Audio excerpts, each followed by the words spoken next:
They're ruining the greatest country on earth. I mean, there's no glory in that. I mean, the glory is in standing up for the people and doing the right thing. History tells us that. We don't worship tyrants. We worship patriots, you know? I mean, the patriots are the ones that the songs get written about.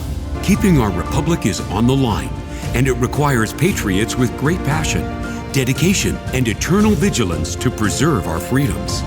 Jenny Beth Martin is the co-founder of Tea Party Patriots.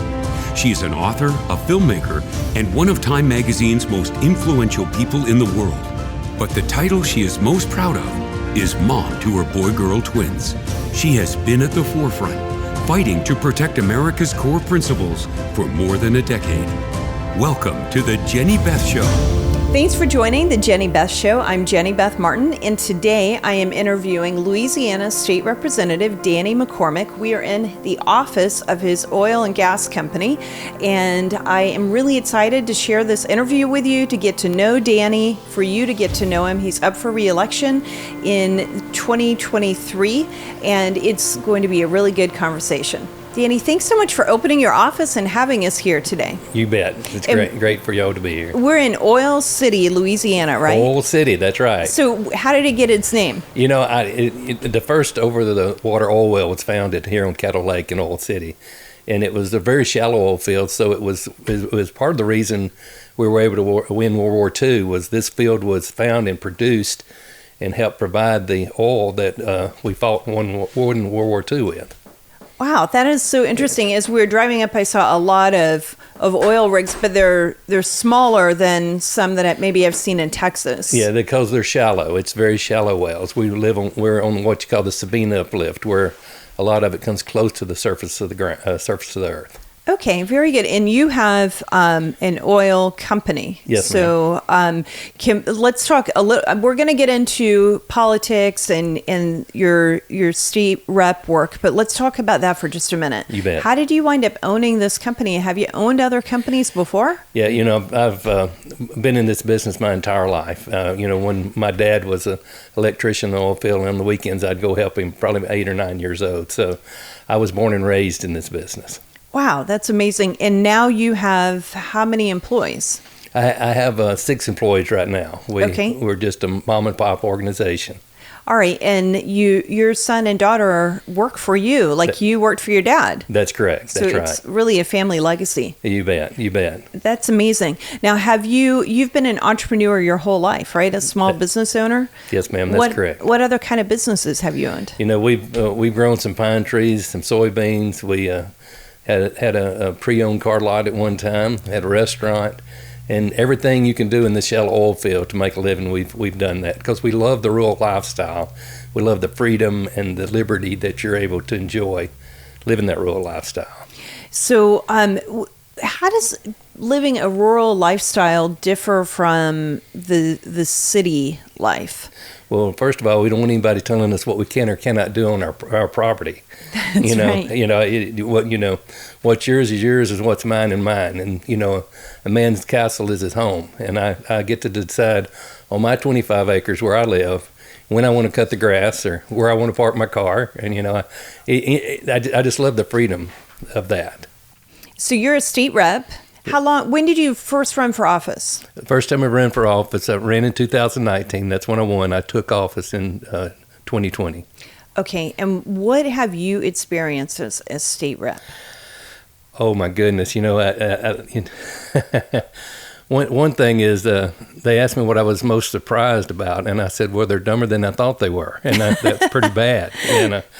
And honestly, as I usually tell people, when I first walked in that Capitol, I could actually feel the presence of evil in that building. There's so much deceit in that building, and it's really concerning that, I honestly believe that most men and women go down there have the right attitude when they go down there, but there's a lot of pressure in that building to do the wrong thing.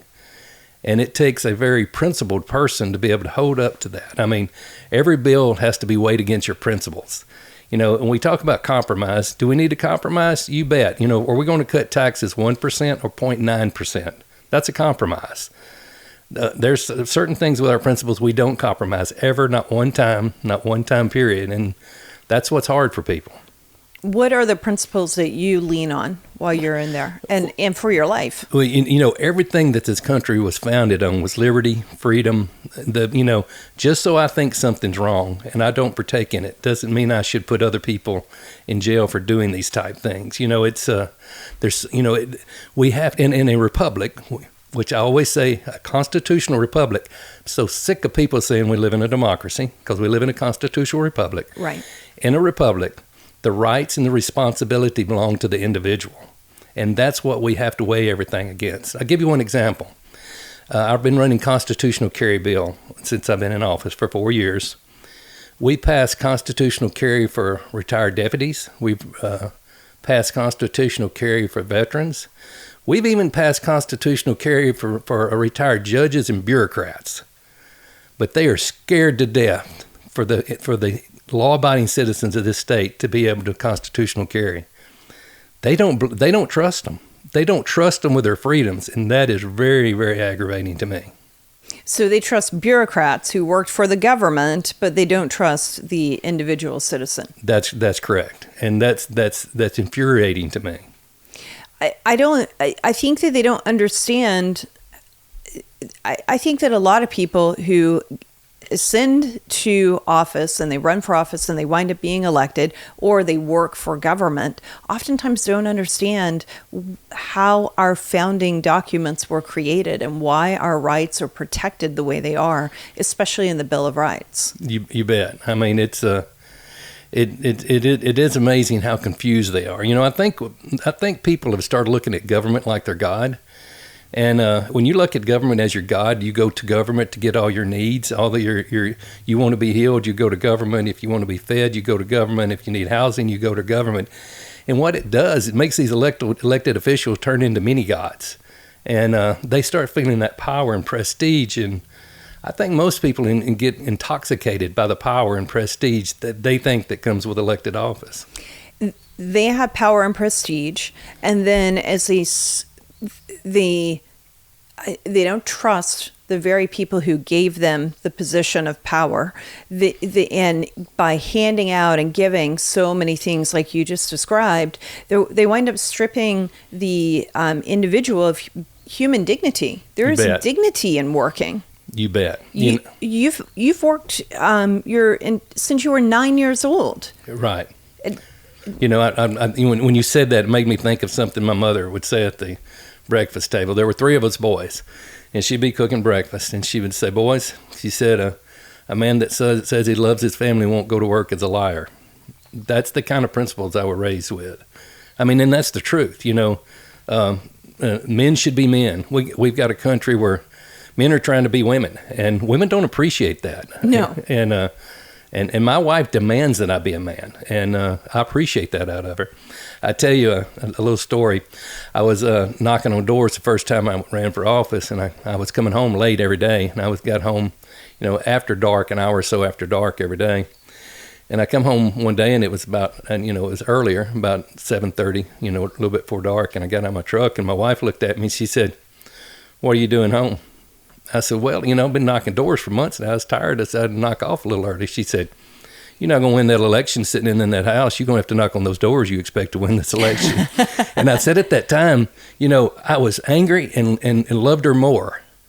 She expected it out of me. And, I think I think men need women to expect things out of them. And we're not the smartest creatures in the world. The women have been using their brains, for thousands of years. We've used our upper body strength for years, and we're just now starting to use our brains. So I think, I love that about my wife. She expects me to be a man. She demands it out of me.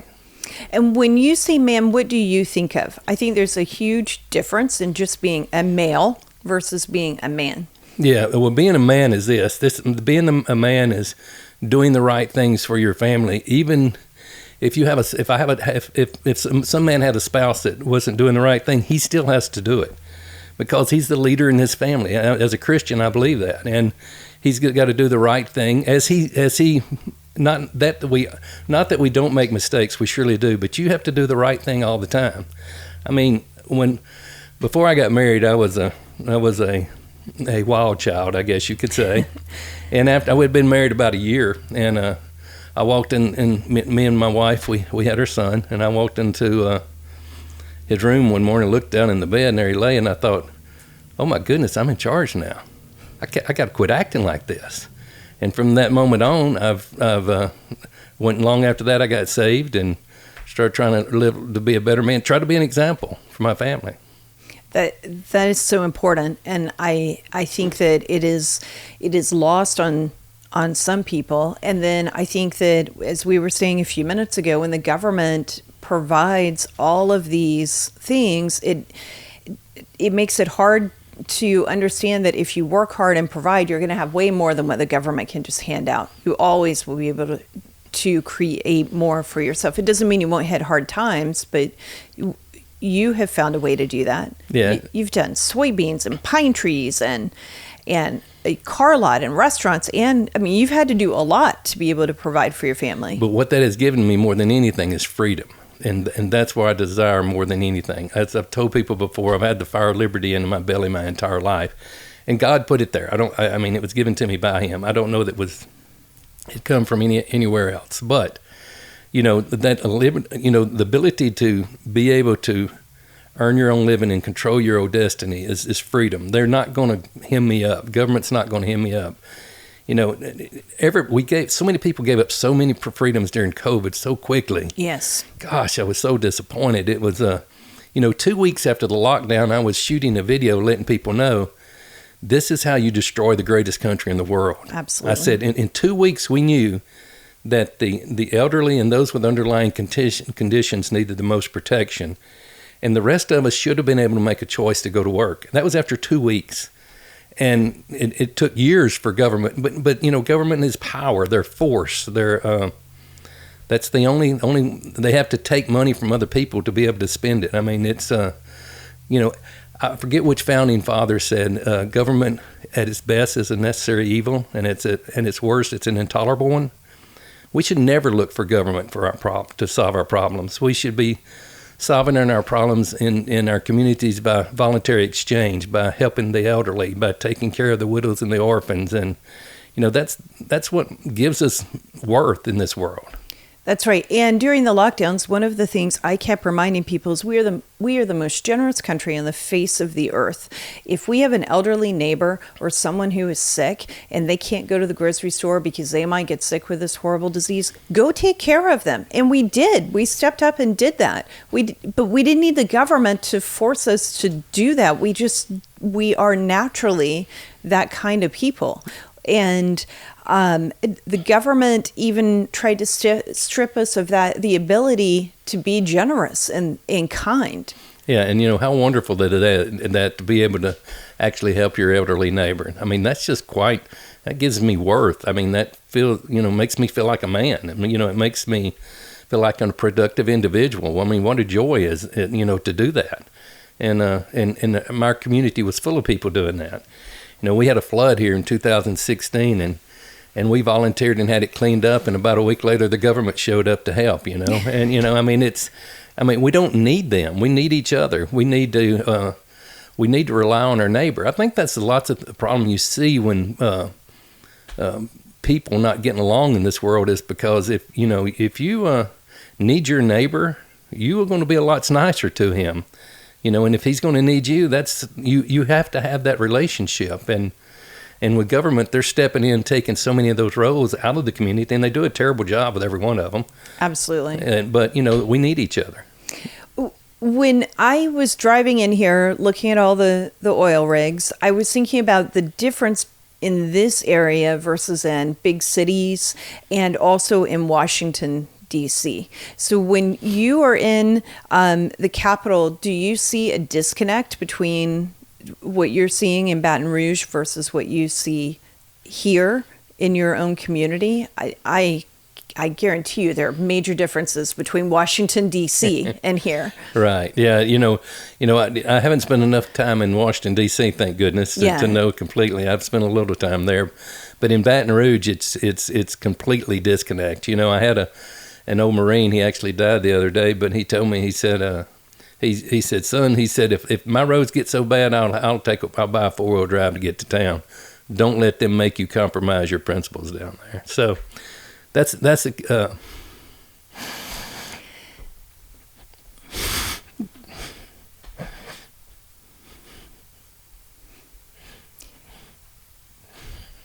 How old was he? He served our country. You bet. And he was a neighbor and a friend, I'm sure. Yeah. Yep. And that's why you're doing what you do. You bet. You bet. Yep. And there's a huge difference between what we're seeing with him and his heart versus what you see in the Capitol. You bet. When we in Baton Rouge, one of the last votes we made was to whether to bust the spending cap, and basically what we were being asked to do was to vote on a bill that wanted to spend $2 billion, and they didn't want to tell us where they were going to spend it. It was a Nancy Pelosi. You got to vote on it before you know what's in it bill.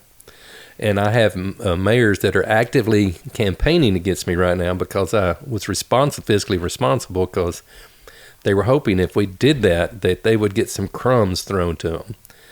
The audacity of these people is, the lack of integrity is just, and they're publicly saying that's why they're opposing me. I mean, it's like they're not even ashamed of their disgraceful actions. So, talk about that more. It was like Pelosi pass it, then you know what's in it. What happened with that? Well, we were voting to whether we were going to bust the spending cap. And they were wanting to spend $2 billion, and they weren't going to tell us where it was going to be spent at.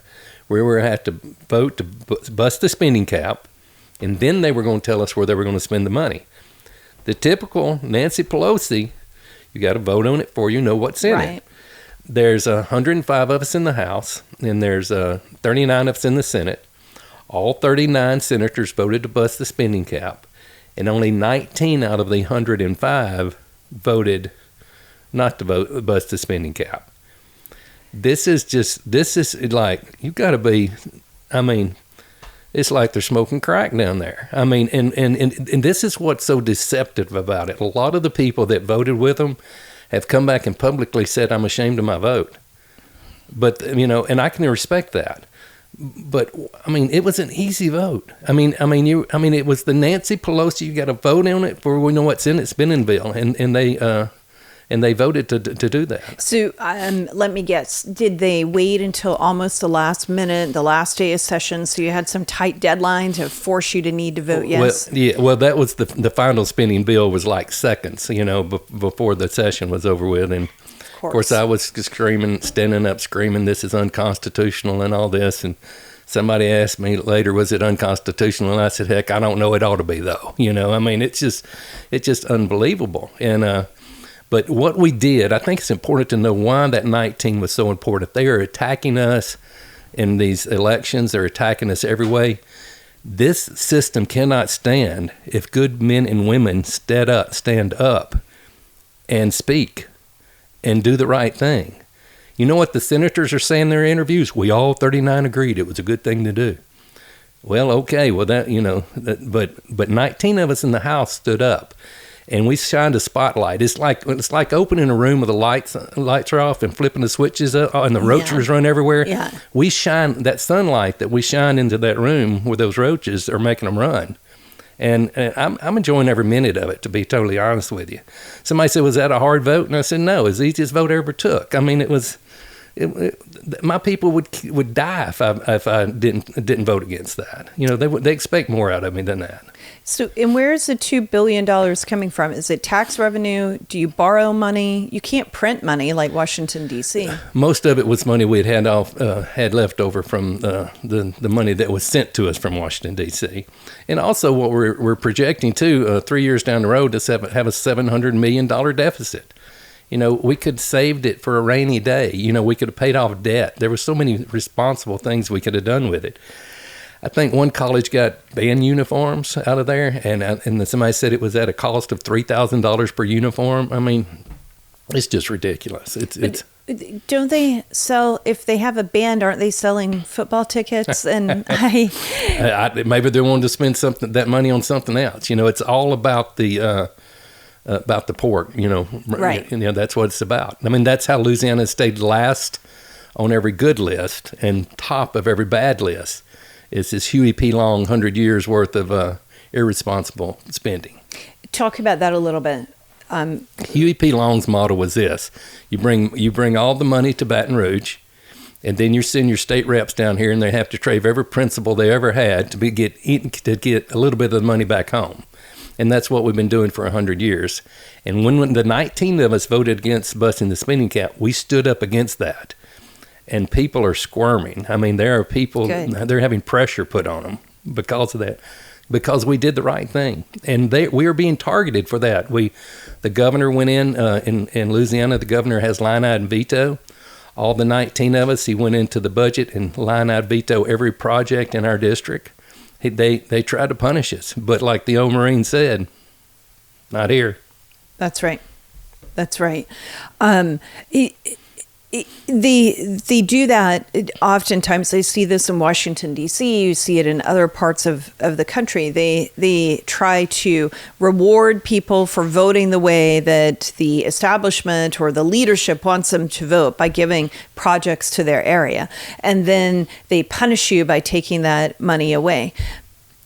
I am fortunate enough that when in my area in Georgia, we had state reps who would just say, no, we don't want any projects here in our area. Just, no, you keep that money. We don't even want it. And that kind of took some of the pressure off of them when it came to those kind of votes. I don't know if they still do that, but I know that we had a history of doing that. And you need more people who are willing to stand up that way. You bet. I mean, especially at the federal level. I mean, the federal government has taken the Constitution and ripped it to pieces and threw it out the window. And the federal government needs, 90% of it needs to go away.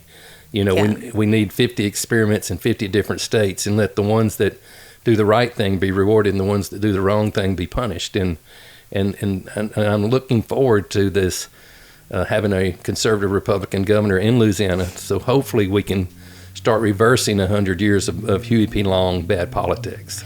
And I am very hopeful that it is a conservative governor who has a track record of standing up to corruption and to big spending. I agree.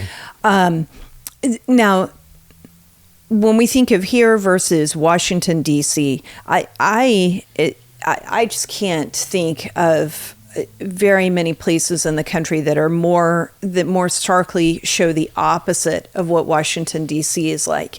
And even in the so you have Washington, D.C., and then you have all these counties that surround it in Virginia and Maryland, and they're all major. It's just a huge metropolitan area. And all these people feed in to DC, and they get their money either because they work for the government or they work for some organization that has ties to the government, or they're lobbying the government. The industry is our tax dollars. That's what the industry is, as if it's growing trees. Right. It's not. It's us that are growing the trees, exactly. And then they're taking half the trees from us and spending it. I think they're completely disconnected from this kind of life. And I can't say that 100% of the people are, but probably 95% of the people there are.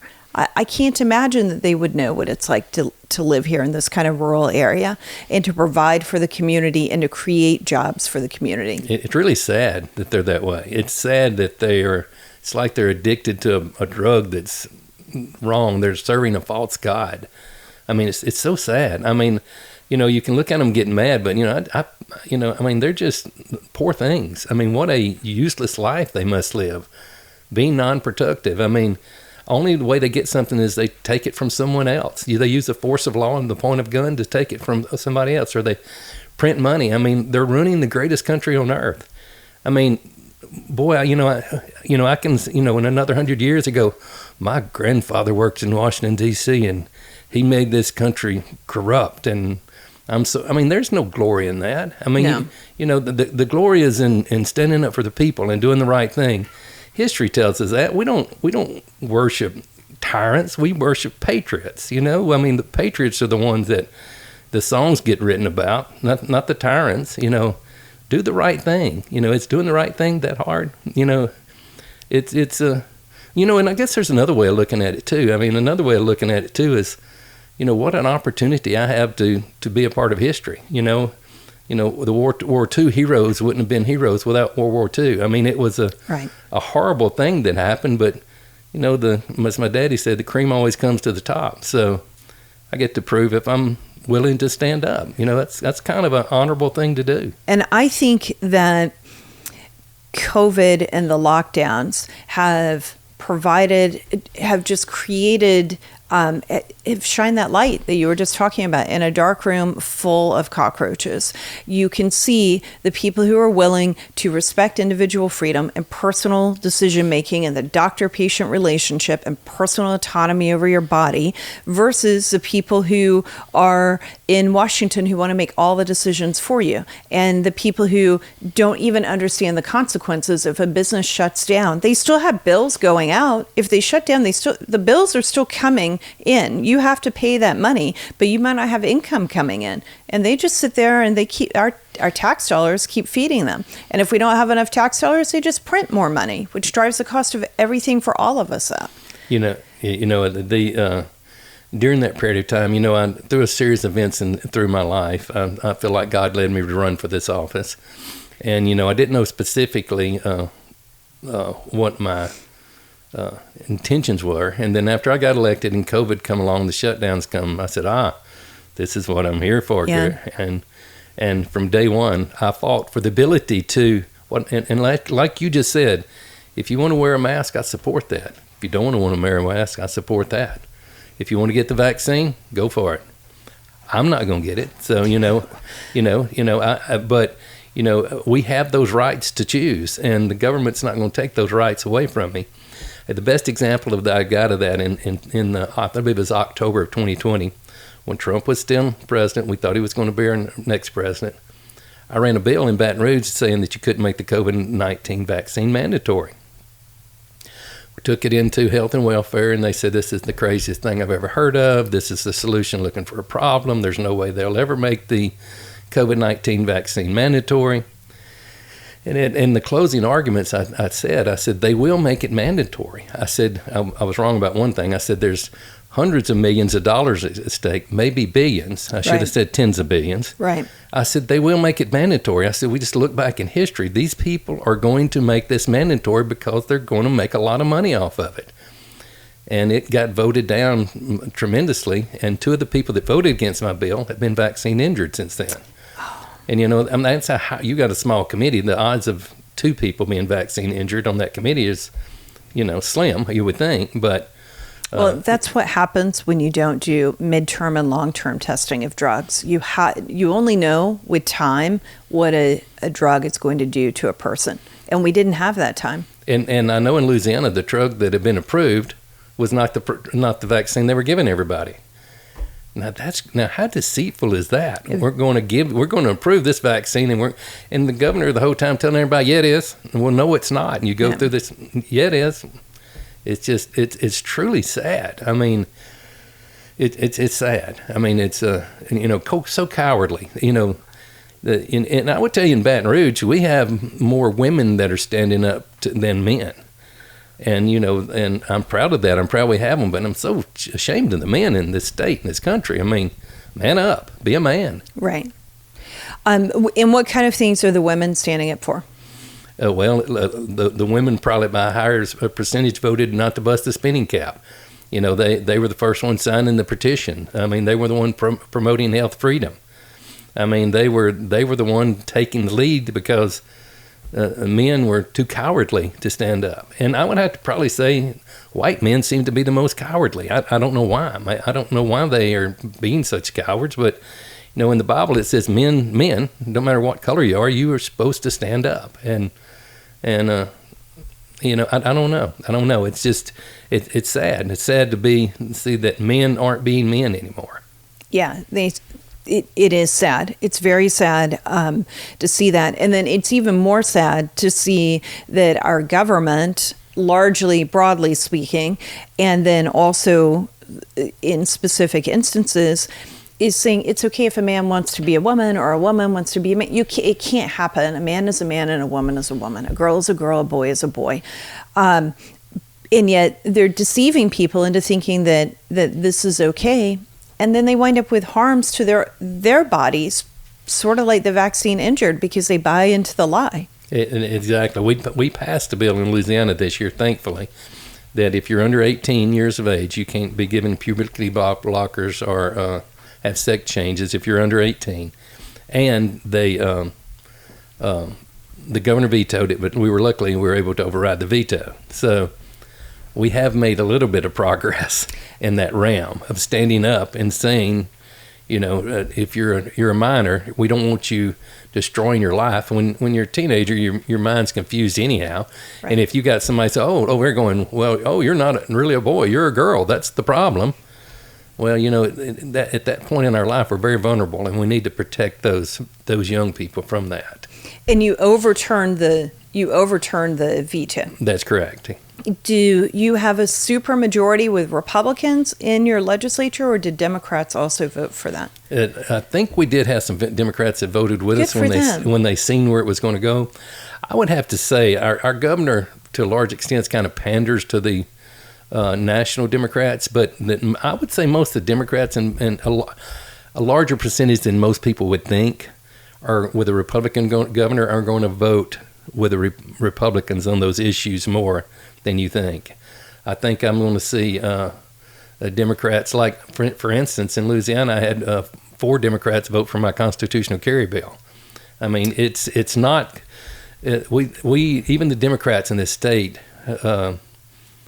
have lots of I think the same beliefs that we have. I mean, it's a down to earth state, and maybe not some of the New Orleans Democrats, but but lots of the other areas. Yeah, that we have a lot of that in common, I believe. So we can set aside this spending cap bust and be frustrated about that, and also respect the fact that they're agreeing. And that's how we're supposed to do, judge people by their actions and hold them accountable to their actions. Yes, I agree. That's right. And be totally honest with you, I tell everybody I've actually never had a cross word with a Democrat in Baton Rouge, but I've had 4 Republicans thinking they were going to give me a cussing about the bill I carried because they don't like conservative bills because then they have to vote yes or no. I had one actually tell me, "You're making me bleed." I said, "Brother, it's a red button or a green button. Pick one. I mean, don't be a wimp. I mean, it's not a machine gun nest or, a sniper your guy asking you. It's a red button and a green button. Just be a man. Pick one." Own it.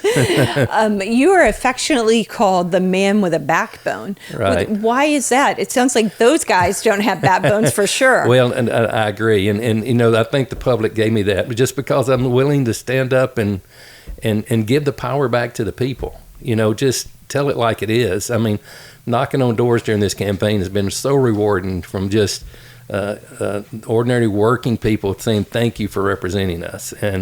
And it's not really hard. It's just being simple and telling the truth and doing the best I can to do the right thing and not compromise my principles, not one time. That's so important. When you're knocking on doors, what are the things people are telling you they're most concerned about in Louisiana and at the national level? And in Louisiana, I would say the number one thing they're worried about more than anything is inflation. That's destroying the elderly and the middle class's buying power. And I know that's a national issue, but, we talk about insurance rates going up in Louisiana. Well, inflation is driving part of that, and we have no control of that. That's, Build Back Better. That's, Build Back Better. What does that mean? When you print money, it's a hidden tax. Absolutely. And they're just transferring that debt over to the elderly, and the working class people are being hit the worst. I would say it's inflation is what the number one concern that they have. And sad to say, I always try to tell the truth, and I let them know there's, that's money printing in Washington, and that's nothing we can do about that. Sad to say. It's very frustrating that the people in Washington don't understand that. And we're about to have, as you and I are talking, I'm not sure exactly when the podcast is going to air, but as we're talking, we're headed towards the September 30th end of the fiscal year, going into the October 1st new fiscal year for the United States government. And there's a lot of back and forth right now, and the Republicans are trying to get us a continuing resolution deal, and others are saying, no, wait, we're going to pass appropriation bills. You've got to pass these appropriation bills we promised in January. But the spending is just, it is staggering. And the national debt is staggering. I think that I looked at the national debt clock this past weekend, and it was $93,000 a person. $93,000. It's going to be a six-figure number probably in the next year. And being a follower of Ron Paul, which I am, and I really have enjoyed being, I guess, mentored from a distance by Ron Paul. And he says when all countries, whether cut spending or print money, have always printed money. I mean, that was the fall of the Roman Empire. Probably was them diluting the silver down in their coins was probably the main reason for the fall of the Roman Empire. But it's the easy thing to do. It's the easy thing to do for today. And it's like, giving your kid a drug to put him to sleep. It's going to kill him in the long run, but in the short run, it's the easiest thing to do. But, what I would dream of if I was in Washington, my dream would be a government shutdown. I would just like to try that one on for a while. I wonder if the states could actually run themselves. And I wonder if the people could actually make decisions for themselves. And what if the people decided how to spend their own money for a change? I mean, that's the dream I have is a government shutdown. I think that's great. I'd like to try that for a while. Yeah, and we've had government shutdowns, and the media, if it hasn't started already, there's going to be a countdown ticker till the government will shut down, and the end of the world will happen, and the earth will quit spinning on its axis, and it'll quit going around the sun, except it doesn't. It keeps going around the sun, and it continues to be on the axis, and we continue to function. And we've watched this happen a few other times in the last 12 or 10 years even. And each time, the reason that we're doing it, or the reason that it has happened, have been worthy fights. They've been worthy reasons. And I expect that the Biden administration will make it as painful as possible, unlike what happened under the Trump administration. And during his administration, it was... They were like, well, we'll keep the national parks open, so you'll still be able to go on your vacation, but the trash cans may be overflowing. So please be careful and clean up after yourselves. Okay, well, why aren't we cleaning up after ourselves if that's what it takes all the time? I agree. It's just, I think the only people that would suffer was the people you talked about earlier, those that make their living off the taxpayer dime. Oh, they're not going to suffer. They're going to go home and not be able to go into work. Well, that's true. And then they're going to come back in and get paid for all the time they were sitting at home. That's true. Who would think that the government worker should have to suffer like the rest of the people in this country? And if you have a bank with a national account, I'm sure the national cellular companies, you go onto the website to pay your bill. The rest of us in the country, and it'll say, if you're affected by the government shutdown, let us know, and we will extend the deadline for when you have to pay your bills. They're not going to suffer. They'll pretend like they're suffering, right? But they're not suffering. Yeah, that's true. That is true. Yeah, I agree. If they didn't get paid, that would be a different story. But they're going to get paid, and everyone in the military will get paid, and everyone with Social Security will get paid. It's not going to stop. It will get paid. Right. Exactly.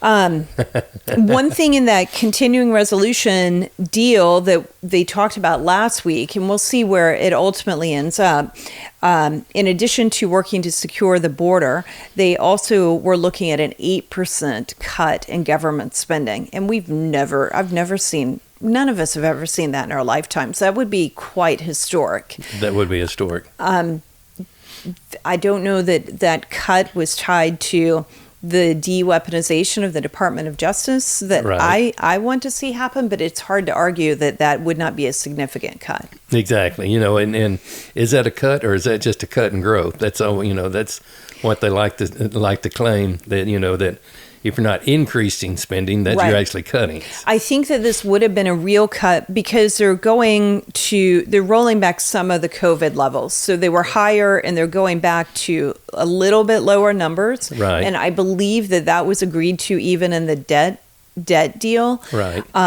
But we'll see. I mean, just because they agreed to it in the debt deal doesn't mean that they'll stick to it when they actually vote on spending bills. Yeah, no, I agree. It is. I mean, and you talked about the national debt. What about the unfunded liabilities? I mean, we're talking about hundreds of trillions of dollars. We're on a collision course. I have a family. I have a wife. I have 2 children. I have 6 grandchildren. They're going to be able to look back and say, I fought. I didn't cower down. That's right. Now, how long have you been married to your wife? I will be married 40 years in November. Oh, wow. Your anniversary is coming up soon. It is. And she's still the most beautiful girl I've ever seen. So, how did you meet her? Oh, gosh. We were in a small rural town, so we were probably getting together on the parking lot, getting ready to fight that night, and then looked over there, and there she was. We did that for entertainment. What would you do? I mean, this is what the police would say to us when we'd get together on the parking lot.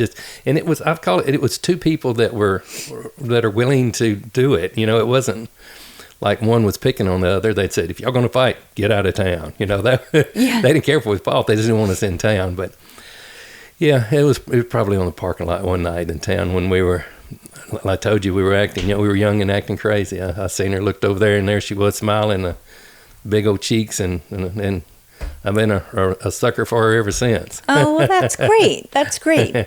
I went to high school in a small city in Georgia, in Rome, Georgia.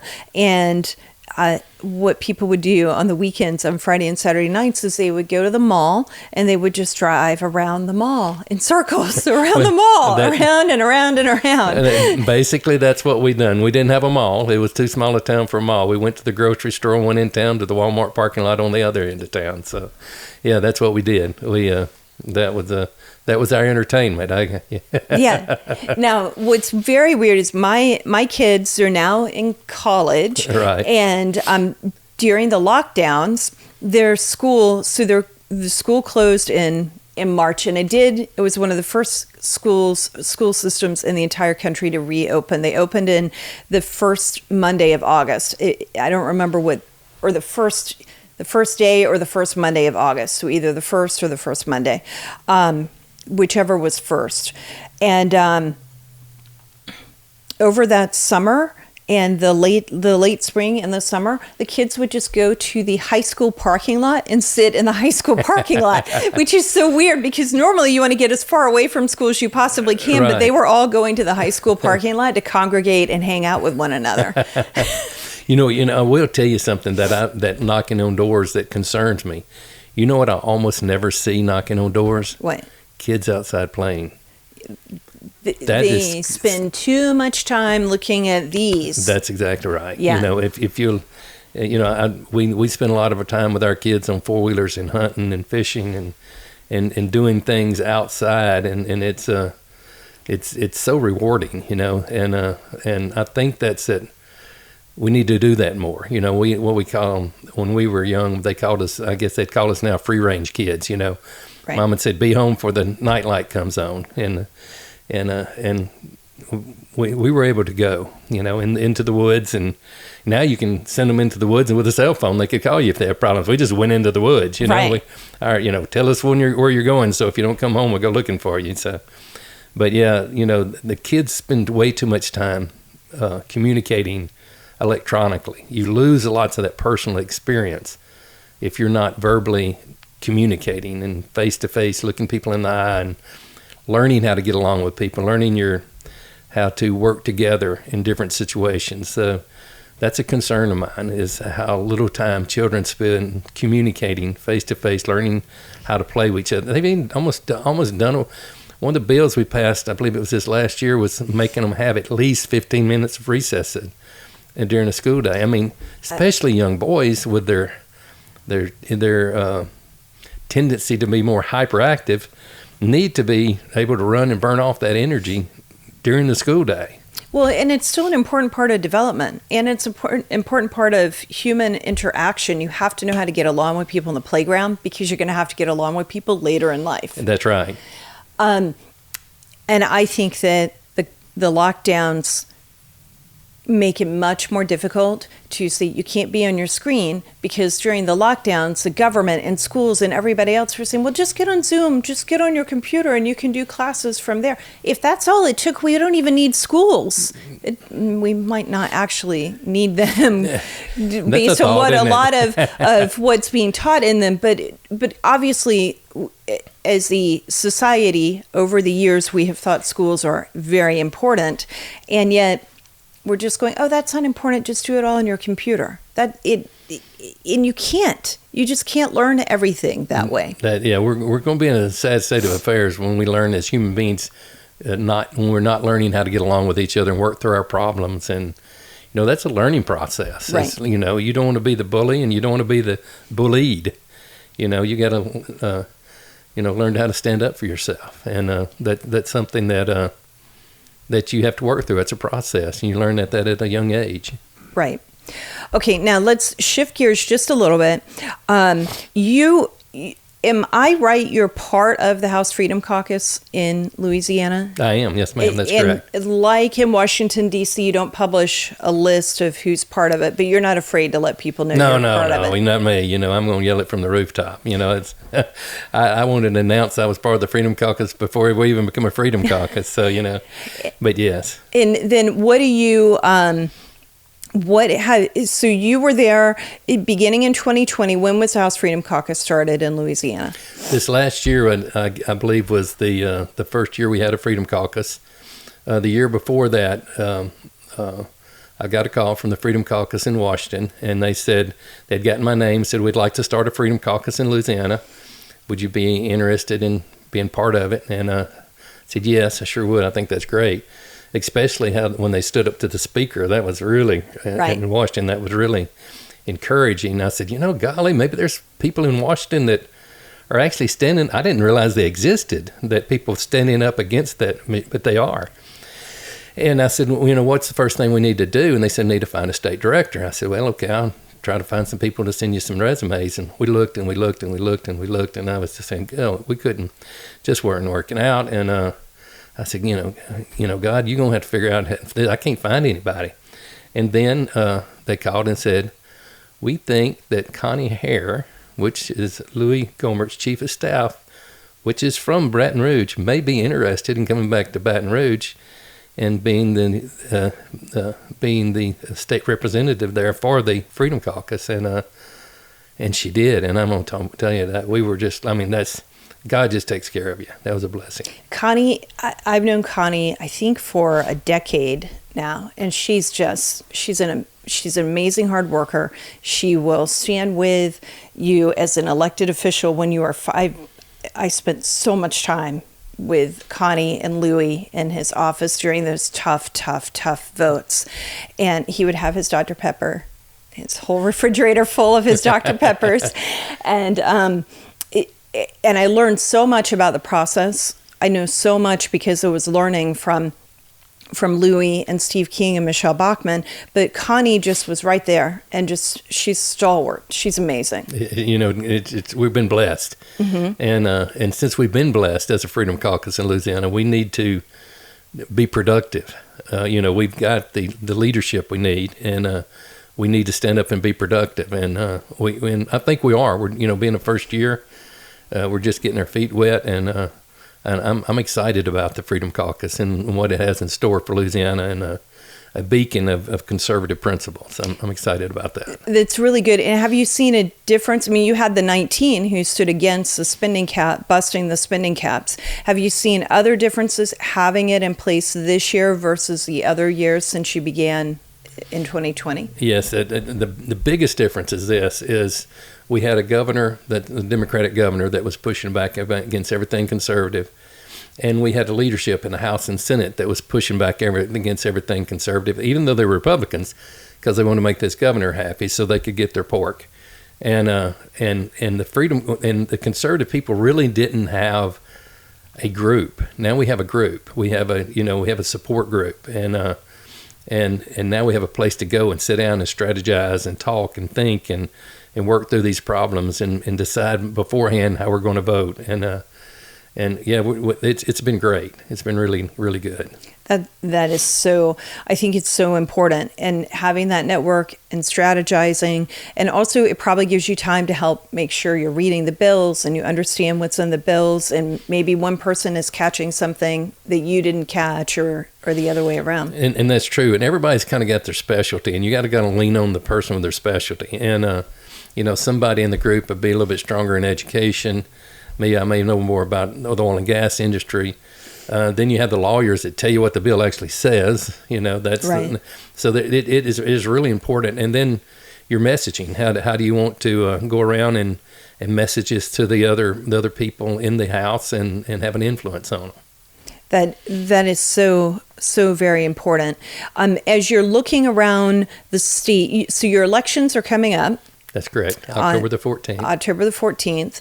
And then the runoff is November 17th?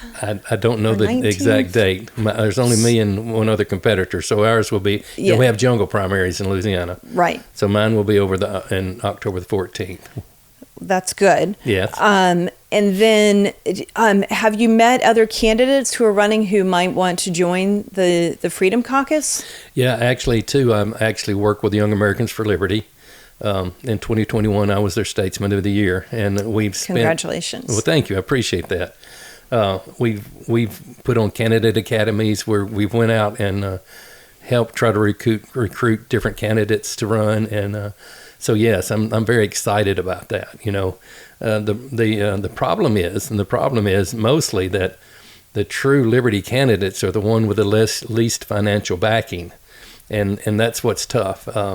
In my 4 years, I've started a grassroots organization in Louisiana, Operation Golden Arrow, and we have 60,000 members, and we communicate with them on a weekly basis, and so I depend on them for small donations coming from that grassroots organization help me get elected. So, building lists and being able to communicate with small donors is important for liberty-minded people, because we're not going to Baton Rouge as a business model. So that's representing the people has its it's harder to finance somebody that's representing the people.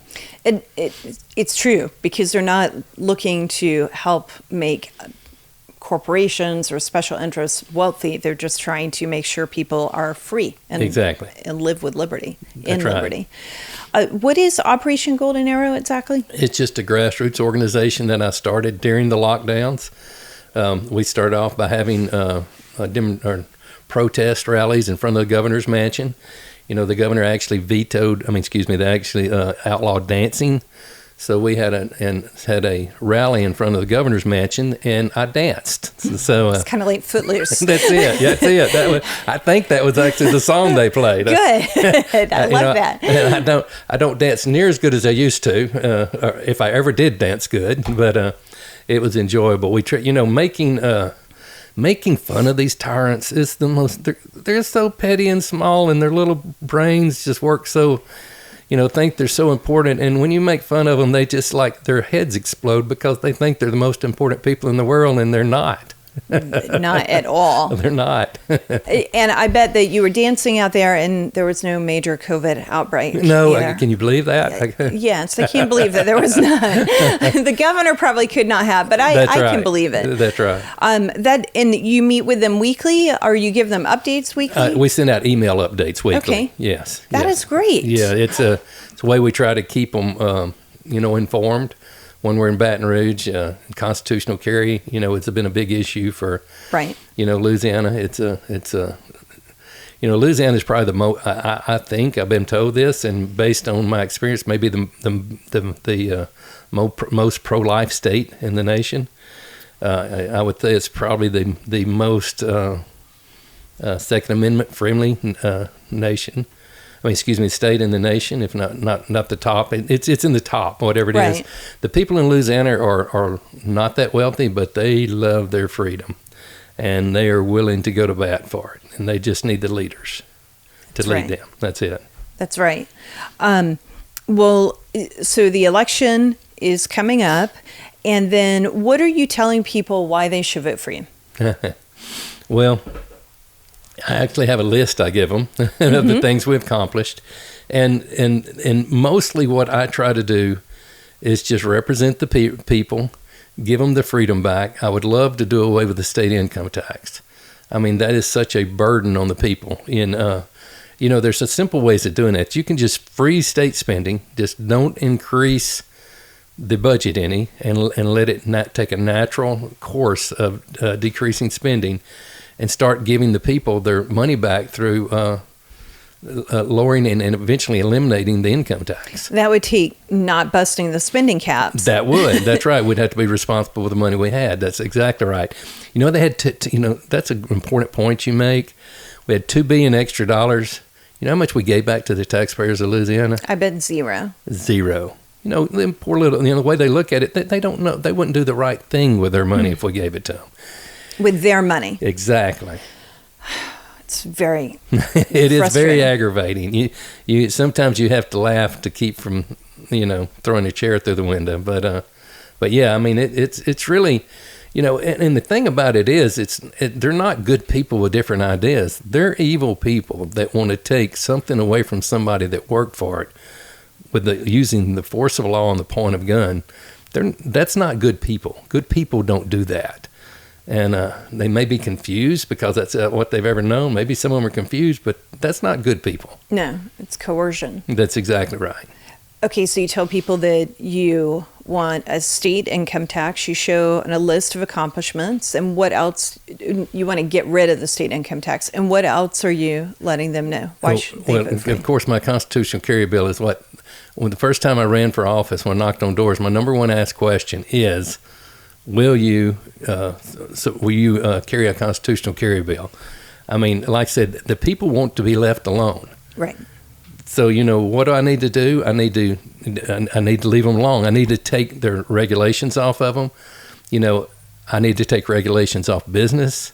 They call us lawmakers, but I like to think of myself as an unlawmaker. And, we need to look at every law, and we have license for braiding hair. We have license for everything because, the government knows best. What would we do without government bureaucrats? One thing that I can say that I really like that Trump did was decreasing regulations. Yeah. I think, in my opinion, the Trump economy was based on the fact of decreasing regulations. And it was my understanding that it was said that for every one regulation put on the book, that he wanted 2 taken off. And I think it turned out for every one put on the book, there were 7 taken off. You just unleash the power of the people when you give them their freedom back. And I hate it when government officials say, I've created so many jobs. They don't create jobs. Government doesn't create productive jobs anyhow. I mean, what we have to do is end the regulations on the business. Let them keep their own money. Let them decide how to spend it, whether it's from doing away with the state income tax or whether it's taking the regulations off of them and let them run their own business. My people in District 1 want to be left alone. So that's my objective. Give them their Second Amendment rights back that they lost. Give them back their tax money that they're paying in. Do away with the regulations. That's what government intent was in the very beginning. It's just a safe, just the basic safety of the community where people could prosper by using their individual liberties and freedoms. That is exactly right. And I think that it certainly resonated when you use that to run before, and I'm sure that it will again this time. It's been really pleasurable knocking on the doors and talking to people and them reassuring me that what I've done was good representation for them. That's really fulfilling because, like, for instance, in Baton Rouge, you're in a room where you keep hearing the same echo from people that you're doing the wrong thing. So it's nice to get out. You got to get out and talk to your people. I mean, you got to talk to them at church. You got to talk to them at the grocery store. You got to because they let you know you're doing the right thing, and that's very encouraging. And they let you know when you're wrong too. Hey, and I like that. And sometimes maybe you don't need that, but sometimes politicians need that to to remember, wait a minute, what I heard inside those walls in that building actually isn't what the people outside the walls want. Exactly. I tell you what the people inside those walls think, and this is the most important thing I think your listeners can take from this podcast, is when I was down there just a few months, we took a vote. This old man, that I'm not going to say his name, that'd been there for a while, come over and said, "Why didn't you vote for that bill, son?" I said, "Shoot, sir." I said, "My people would run me off if I voted for that bill." And this is what he said. This is what the people listening need to remember. He said, "They won't remember 4 months from now, much less 4 years." That's the important thing, that the people need to try to be engaged enough. And it's hard. It's hard for people to be engaged. I mean, a young couple is trying to, the man and woman both have to work to make a living. They got to change the diapers. Their property taxes just went up and they don't know why. And they're having to work overtime. It's hard for them to stay engaged. And I think that's the relationship I have with my people, is I try to, whether it's via Facebook or emails, I try to keep them informed. And I think they like that. I think they like that truthful information. I think that it's very good that you are doing that. And what that man said to you, as disturbing as it is to hear, is certainly what the United States senators think. They definitely think that. You'll notice that every 5 years or so, senators, I guess 6 years, who are liberal and drive us all completely insane, even though they are conservative. One of my colleagues has said, we can't call them moderate because there is nothing moderate about the spending levels in Washington, D.C. So if they're supporting that, there's nothing moderate about it. But then all of a sudden, you'll see them supporting conservative bills and introducing conservative things. And you're like, yeah, way to go. They've seen the light. Yeah, they haven't seen the light. They just know what the calendar is saying, that their election is coming back up. And they know people will forget what happened 6 years ago, but they're going to remember what happened in the last couple of months. That's right. They seen the light because election was almost here, didn't they? You know what that tells me? That tells me they know what the right thing to do is. They're just not doing it. That's right. That's a whole lot worse than not knowing what the right thing is and not doing it. But they know what the right thing is. They know what their people want. They're just not doing it. That's what makes them evil. Very evil. Well, Danny, I really appreciate the time that you've spent with me. You are not evil. You are well, you are you. Filled with the Spirit. You're filled with the fire of liberty, and it's obvious that you love God and your family and this country and your community too. So thank you for that. I appreciate that, and I appreciate the time you coming all the way down here to Oil City to do this interview. It's very humbling. And I thank you. Well, it's my pleasure. I love doing this because I get to see other parts of the country and really understand other parts of the country. It helps me stay connected, and it helps me be able to go back and advocate for people when I go to Washington. I try to text as much as possible and avoid it. Well, thank you. My people are good people, and they deserve being advocated for, so I appreciate that. Well, thank you very much, and good luck in your election. Thank you. I look forward to continuing this relationship and getting to know you better. You bet. Sounds great. Thank you. That is Danny McCormick. He is a state representative from Oil City, Louisiana, and he has an election coming up very shortly on October 14th. Be sure to check out his website, and we'll post that in the comments. I'm Jenny Beth Martin, and this is the Jenny Beth Show. The Jenny Beth Show is hosted by Jenny Beth Martin, produced by Kevin Mooneyhan, and directed by Luke Livingston. The Jenny Beth Show is a production of Tea Party Patriots Action. For more information, visit teapartypatriots.org. If you like this episode, let me know by hitting the like button or leaving a comment or a 5-star review. And if you want to be the first to know every time we drop a new episode, be sure to subscribe and turn on notifications on whichever platform you're listening to. If you do these simple things, it will help the podcast grow, and I appreciate it very much.